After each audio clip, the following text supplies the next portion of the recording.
राम. चला तर आज आपण आयुर्वेदा पाहूया.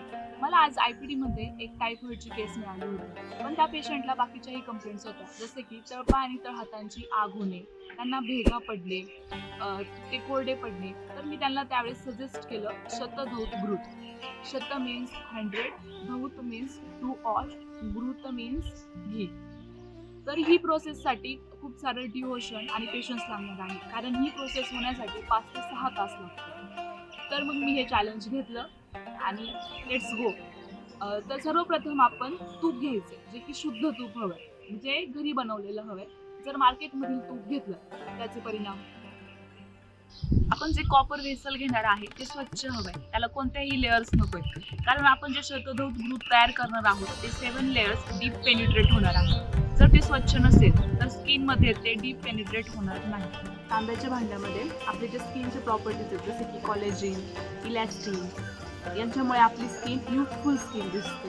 आणि third thing is that water, जे की स्वच्छच हवंय, आणि प्रत्येक 100 रोटेशन नंतर आपण ते वॉटर डिस्कार्ड करणार आहोत. अशा आपल्याला 10,000 रोटेशन घ्यायचे आहे. तर सर्वप्रथम आपण तांब्याचं भांडं घेऊयात, त्यामध्ये तूप टाकूयात आणि ते तुपाचे आपण रोटेशन्स घ्यायला स्टार्ट केलेलं आहे.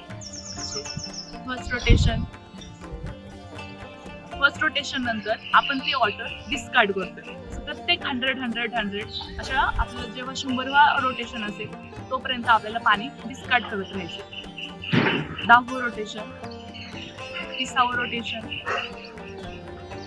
50वं रोटेशन, 70वं रोटेशन, आता 90वं रोटेशन. तर आपण ॲरोमॅटिक प्रॉपर्टीज इन्हान्स करण्यासाठी त्यामध्ये गुलाबजल, सँडवूड ऑइल ॲड करू शकतो, कारण तुपाचा वास हा सहजा लोकांना आवडत नाही. त्यामुळे ॲरोमॅटिक प्रॉपर्टीजसाठी आपण या गोष्टी ॲड करू शकतो. And finally 100 rotation. जे शतधौत ग्रुप तयार होणार आहे ते पूर्णतः पांढऱ्या कलरचं असणार आहे, त्यामध्ये कोणताही कलर मिक्स झालेला नसेल.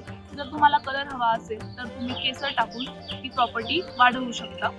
आणि शतधौत ग्रुपचा वापर फक्त ह्या गोष्टींसाठी नव्हे, तर acne, pimples, fine lines, marks, त्यानंतर क्रॉनिक डिसीजेस आहेत, जसे की एक्झिमा, सोरायसिस, अशा डिसीजवर सुद्धा खूप चांगल्या प्रती यूज होतं. आणि हे सनस्क्रीन म्हणून सुद्धा यूज होतं, कारण हे हायड्रेटिंग नेचर प्रोव्हाइड करतं स्किनला. त्यामुळे आपण हे जनरली वापरू शकतो. आणि यामध्ये अँटी एजिंग प्रॉपर्टीज आहेत, त्यामुळे आपण आपले जे पिंपल्स असतील, रिंकल्स असतील, फाईन लाईन्स असतील, ह्या अँटी एजिंग प्रॉपर्टीजमुळे नाहीशी होतात. अशाच आयुर्वेदाच्या नवनवीन माहितीसाठी माझ्या चॅनलला सबस्क्राईब करा, लाईक करा आणि जास्तीत जास्त शेअर करा. धन्यवाद.